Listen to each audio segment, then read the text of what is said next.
Hello viewers, welcome to my channel online classes. आज हम start कर रहे हैं 9th क्लास पॉलिटिकल साइंस अध्याय 3 चुनावी राजनीति।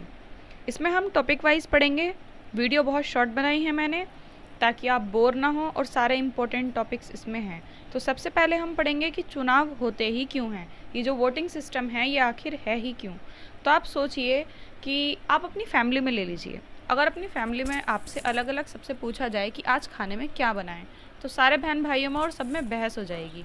ठीक है, इनफैक्ट पेरेंट्स में भी कोई दाल चावल कहेगा, कोई कड़ी चावल, कोई छोले भटूरे, कोई नॉन वेज और कोई वेज, मतलब जिसकी जो मन में आएगा कहेगा और आपस में बहस हो जाएगी। लेकिन अगर कोई घर का बड़ा फैसला ले ले, जैसे दादी दादा या कोई भी फैसला ले ले, नहीं आज दाल बनेगी तो मतलब दाल ही बनेगी, पेट खराब है और सब दाल ही खाएंगे, ठीक है, तो वो सबको दाल खानी पड़ेगी।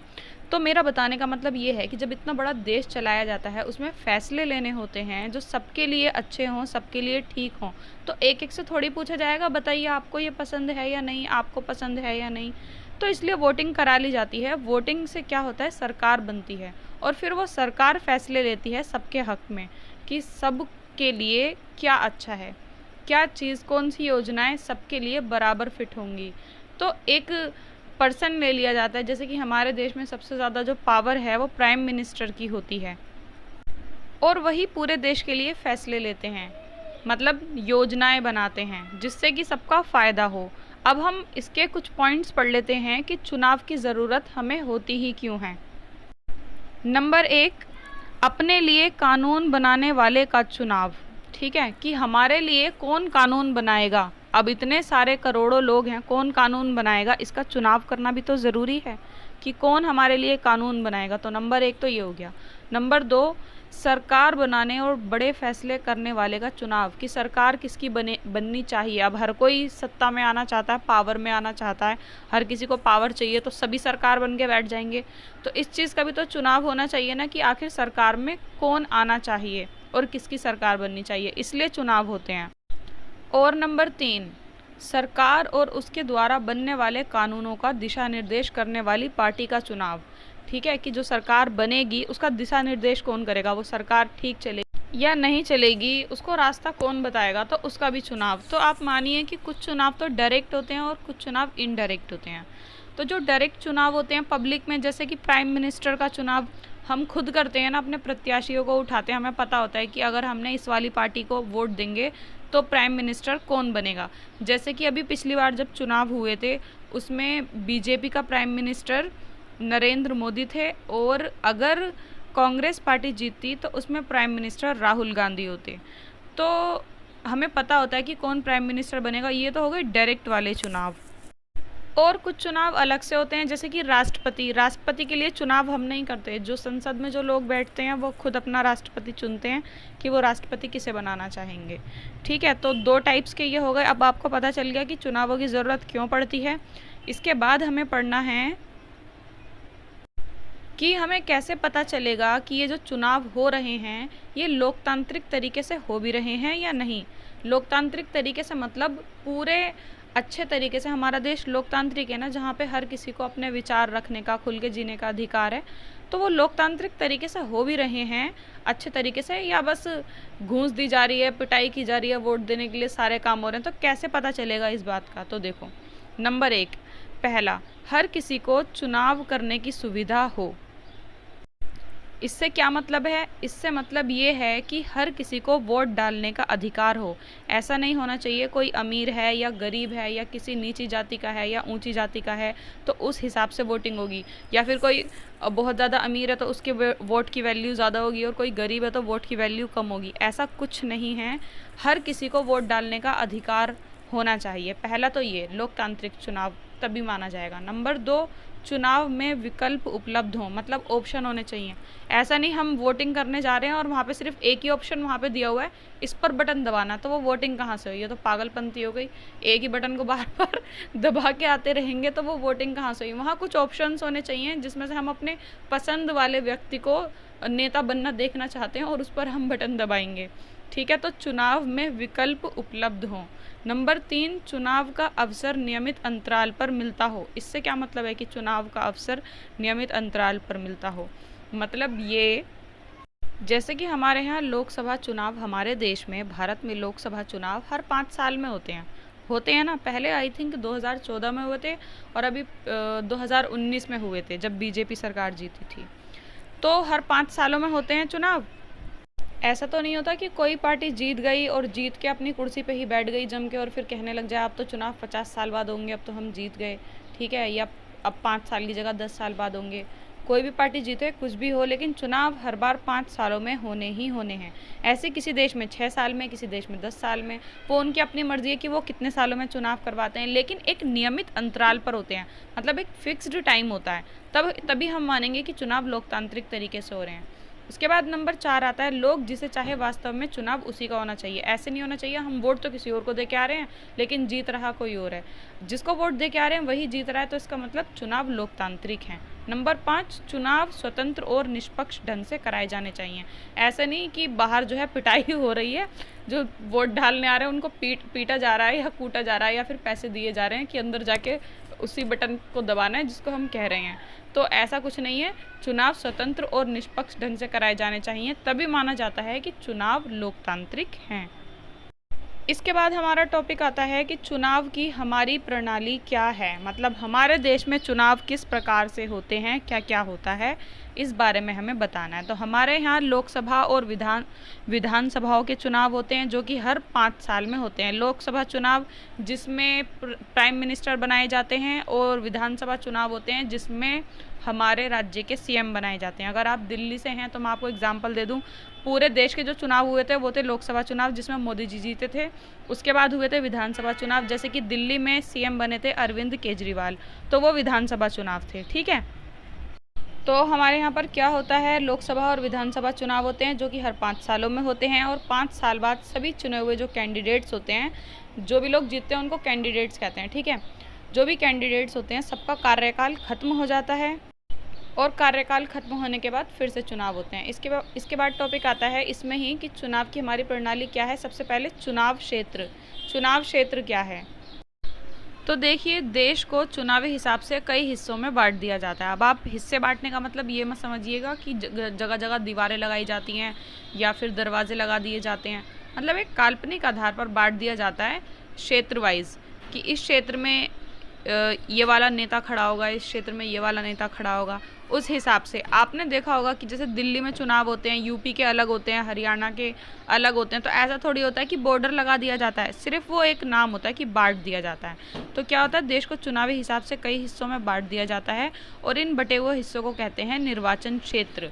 एक क्षेत्र में रहने वाले मतदाता अपने प्रतिनिधि का चुनाव करते हैं। ऐसा नहीं होता पहले आप दिल्ली में रह रहे हैं तो दिल्ली में वोट डाल दिया, फिर यूपी में जाके वोट डाल दिया, फिर हरियाणा में जाके वोट डाल दिया। ऐसा नहीं होता। जिस क्षेत्र में रह रहे हैं सिर्फ उसी क्षेत्र के प्रतिनिधि को आपका चुनाव करना होता है। आपको मतलब उस प्रतिनिधि का चुनाव करना होता है।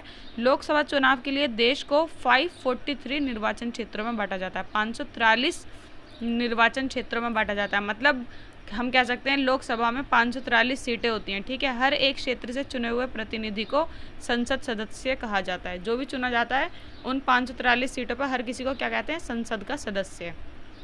फिर ऐसे ही विधानसभा की सीटों का भी बंटवारा होता है और ऐसे ही फिर नगर पालिका का, पंचायत का, ऐसे ही सबका होता जाता है। इसके बाद हम पढ़ेंगे आरक्षित निर्वाचन क्षेत्र, ये क्या है। तो देखो, हमारे देश में बहुत सारी नीची जातियां हैं जिन्हें नीची जाति मानते हैं और बहुत सारी पिछड़ी जातियां भी हैं। तो उनका क्या है कि वो बहुत ज़्यादा पिछड़ गए हैं। अब उनको और ज़्यादा ना पछाड़ दिया जाए, और ज़्यादा उनको बेकार ना किया जाए। एक तो वो पहले से ही कमज़ोर हैं क्योंकि पिछले टाइम में उनको सताया गया था, अब वो और ज़्यादा कमज़ोर ना हो जाएं, इसलिए उनके लिए सीटें रिज़र्व कर दी जाती हैं, आरक्षित कर दी जाती हैं। इसी कारण कुछ चुनाव क्षेत्र में SC ST या फिर महिला, इन सब के लिए जो है, क्योंकि महिलाओं को भी ज़्यादातर चीज़ों में भेदभाव किया जाता है, तो उनके लिए रिज़र्व कर दी गई हैं कि उन सीटों पर वही बैठेंगे और कोई नहीं बैठेगा।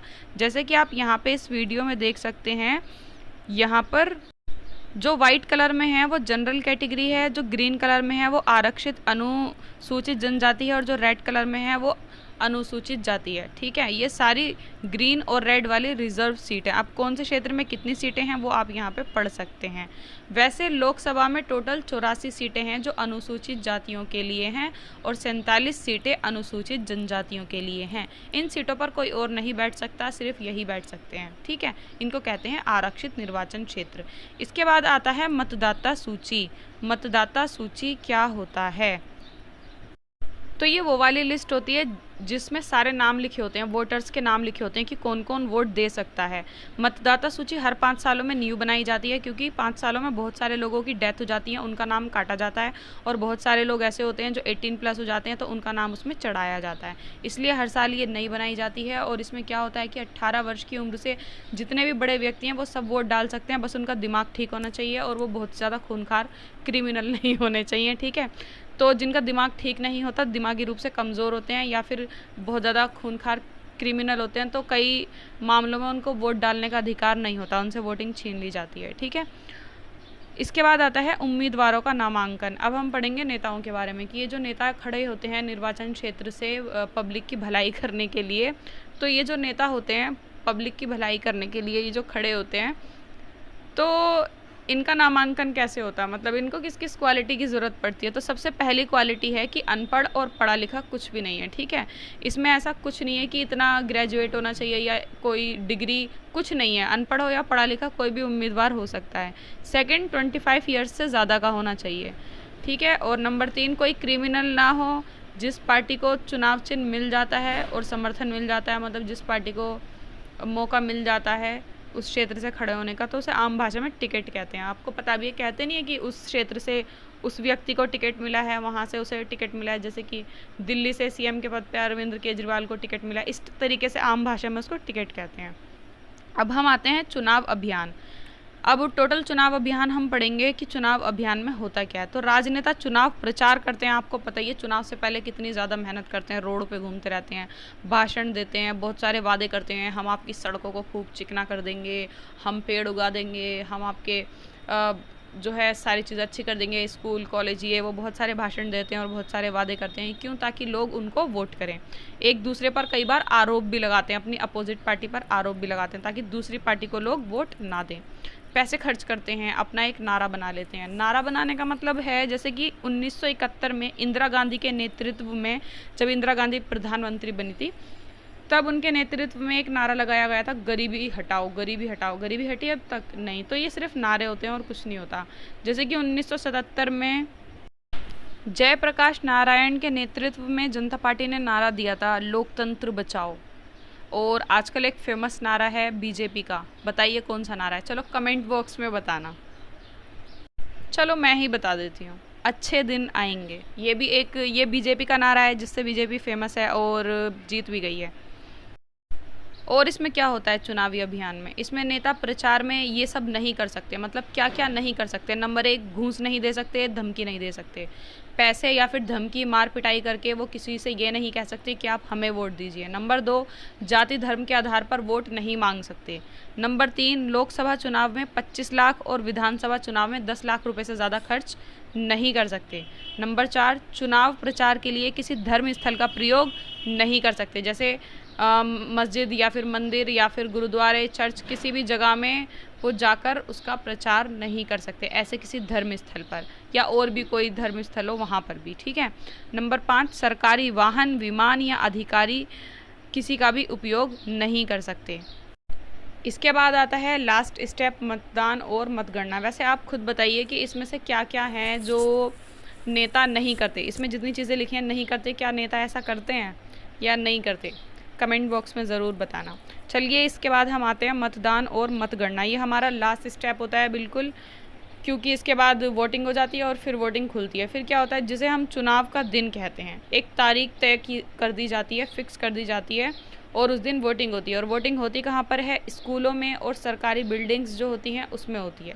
फिर एक दिन वोटिंग ओपन भी होती है और कुछ ही घंटों में सारी वोट्स खुल जाती हैं। आपने टीवी पे देखा होगा, वोट खुलती रहती है और वो चिल्ला चिल्ला के बताते रहते हैं कि फ़लाने क्षेत्र से वो वाला व्यक्ति जीत गया है, इस तरीके से। और क्या होता है, फिर रिज़ल्ट आ जाता है और पता चल जाता है कि किसकी सरकार बनी है। तो किसी देश में चुनाव अच्छे निष्पक्ष तरीके से हो भी रहे हैं या नहीं, इसका पता हम कैसे लगाएंगे? तो इसका पता हम यहाँ से लगा लेते हैं। देखो ये है लाइन, यहाँ पे देखिए ये ब्लू वाली लाइन में लगातार बढ़ रहे हैं, 66 हो गए हैं, 56 से 66 हो गए हैं, ये बढ़ गए हैं। अगर ये बढ़ रहे हैं तो इसका मतलब लोग इंटरेस्टेड हैं। वहीं आप रेड वाली ये पिंक वाली लाइन देखिए तो 78 से 66 हो गए हैं, मतलब घट रहे हैं। वो अमेरिका की लाइन है, घट रहे हैं तो इसका मतलब लोग इंटरेस्टेड नहीं हैं। और लोग इंटरेस्टेड कब नहीं होते? जब चुनाव ठीक से नहीं होते।